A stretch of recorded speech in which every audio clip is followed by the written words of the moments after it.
Hi, friends. This is your friendly neighborhood spiritual counselor and Cosmic Heart, Linda. As always, we will start our Cosmic Heart session with a prayer.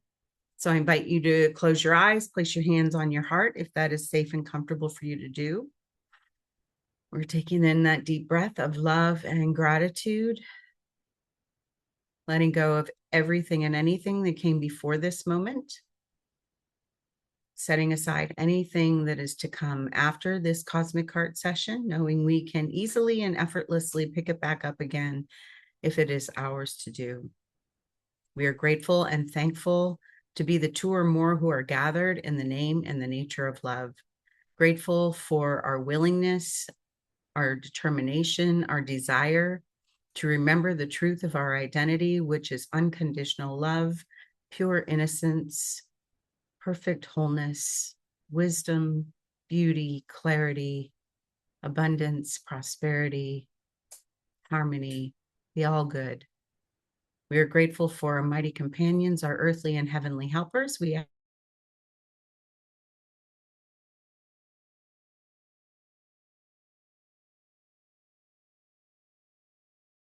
ask them to join us now in blessing our session today.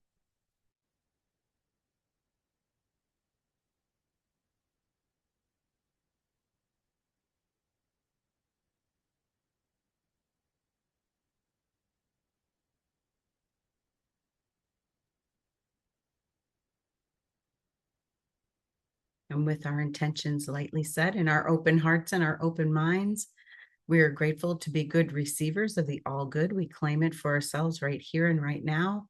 And we are grateful to be able to share the benefits of all that we receive and all that we are with Mother Earth and all her beings, because we are one. In grace and divine gratitude, we let it be, and so it is. Amen. So you may have noticed that we are in my kitchen. So today's video is going to be a little different because I am going to be talking about challenges that I have had with my body image, with food, with weight, and how I'm working with it. So I trust that you were brought to this video today because there's something in it for you to hear that will be helpful, whether it comes, whatever comes through today. Just know that it is coming from a place of love and only love, even if it may feel difficult to hear. So talking about food, I'm actually going to be making some food. But the question that came up, that comes up in my mind occasionally, and that my own spiritual teacher, Jennifer Hadley, has also been asked. She has overcome this, I believe, been witnessing her for the last 12 years or so. But the question has come up, how can I be a good spiritual student, teacher, and counselor and still be overweight?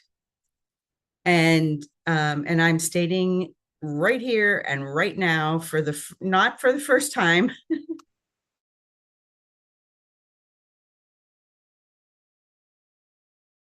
and I am slowly, excruciatingly slowly releasing the judgmental thoughts that I have about myself, my body, and food. When my husband passed away, I completely lost my desire to eat for several weeks. I lost 10 to 15 pounds in just a couple months. And I was actually feeling physically healthier than I had in a long time. But my old self-judgments started creeping back in. And so I am on a GLP-1 because I have diabetes. But it does not stop me from emotional eating. It does not stop me from craving sweets. And it definitely does not stop the judgments that pop up in my mind about food, about my relationship with food, about my health, about my body image, about all the things. So let me just say right up front, GLP-1 is not a magic bullet for everybody. It may be, and honestly, my sense is that it's magic for people that believe that it's magic. It has not been my experience with it. But I continue to take it because it really does help my diabetes. And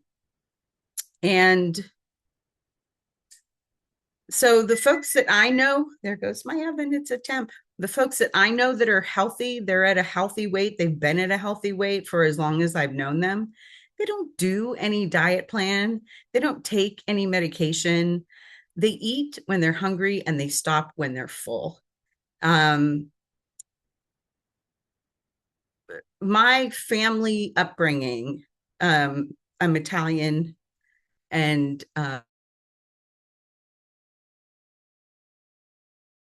Scotch Irish, married to a Mexican man. And so every single thing that we did evolved around food. And food was how my mother, my grandmother, Rudy's mother showed love. And, if I went to my grandmother's house and I was having a really rough day, my God, she could whip up a batch of the best chocolate chip cookies in like no time flat. So it does, it's not surprising that when I'm stressed out or sad or angry or bored sometimes or really tired, but I have more to do, my mind wants to go, what can we eat to fill that empty space? And so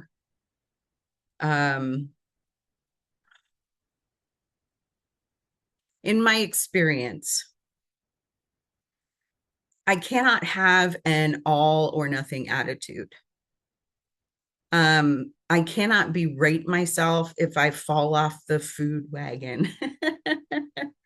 I'm basically reparenting myself when it comes to food, and I have been for a couple of years now. But I mean, I can tell you just as recent as a couple of weeks ago, something very challenging happened, and I was super emotional and sad and feeling lonely. And I ate a whole box of gluten-free crackers, chocolate crackers. So, I mean, there are way worse things that I could have eaten. I don't typically keep food in the house that is what I consider not good for me. I do try to stay away from gluten as much as I can because I have a sensitivity to it, but not always. And one of the things that helps me is meal prepping at the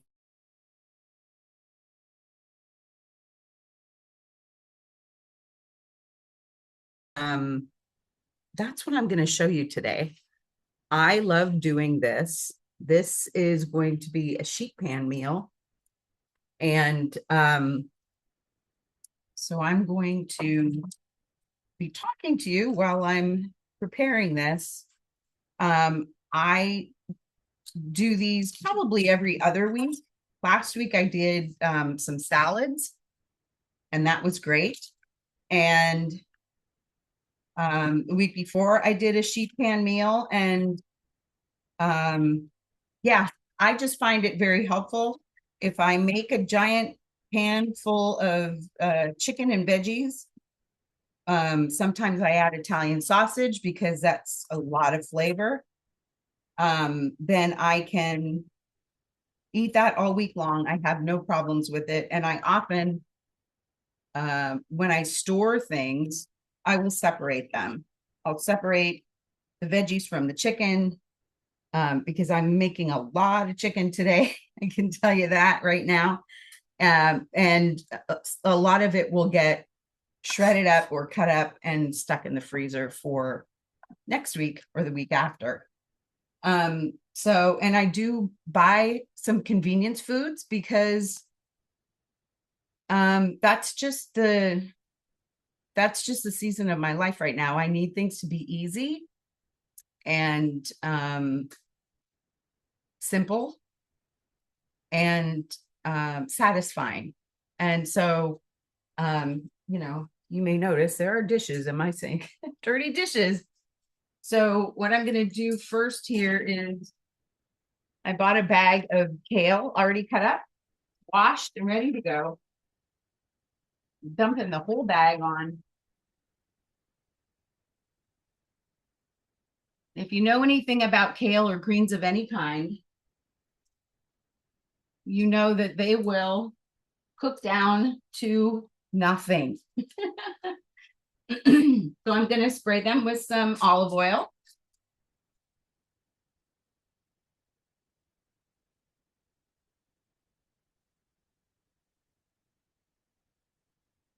Put a little salt and pepper.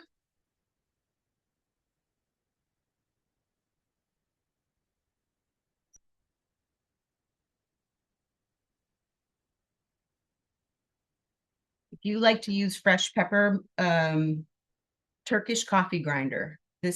I've had this for decades, and it's wonderful. I'll do a little onion powder and some garlic powder. And I'm going to do that on every layer of food. Putting in some mushrooms.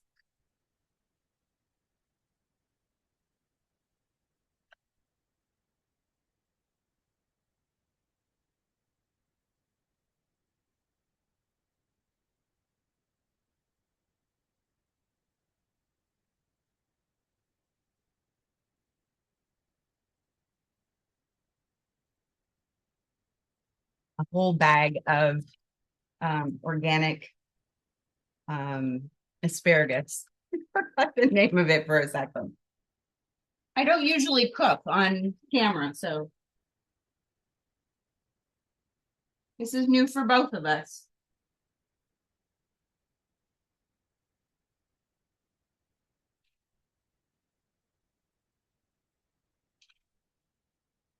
So I'm just going to spread that out a little bit.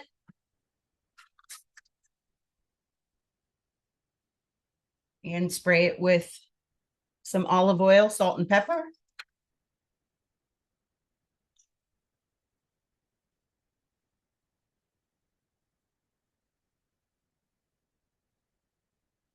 And with the asparagus, I like to use some of this pomegranate molasses. It's a little sweet and a little tart. It adds a nice kick.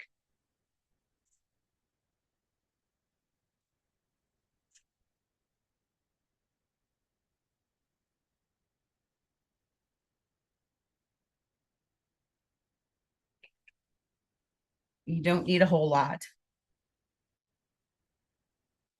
And then I'm just going to put my chicken on top. I have thighs and breasts. I like the thighs because they stay real tender, but I like the breasts for cutting up to use for other things during the week.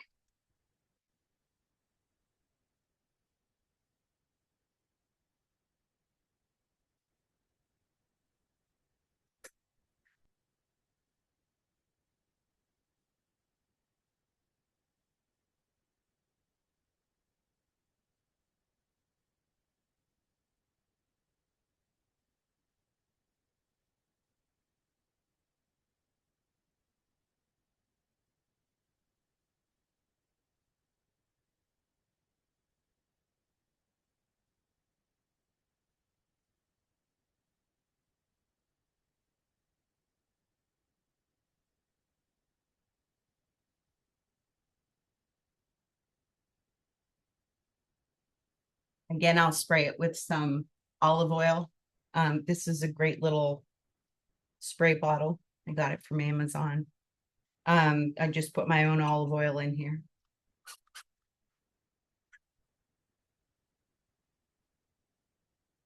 salt, pepper, garlic powder, onion powder.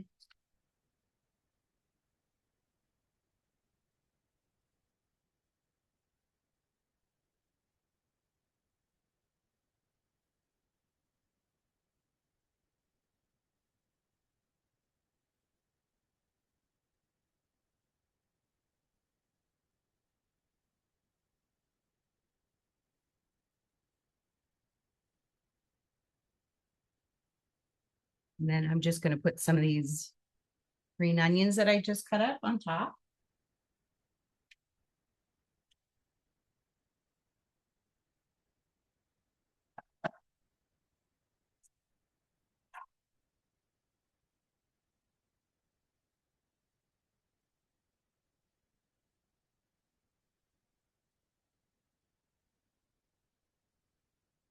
They'll add some nice flavor to the chicken and the whole dish. And I'm going to pop it in the oven. I have it set at 425 and it'll be 30 to 45 minutes before this is all done. And I just wait. I just check the temperature of the chicken. Once it's 165, then I know I'm good to go.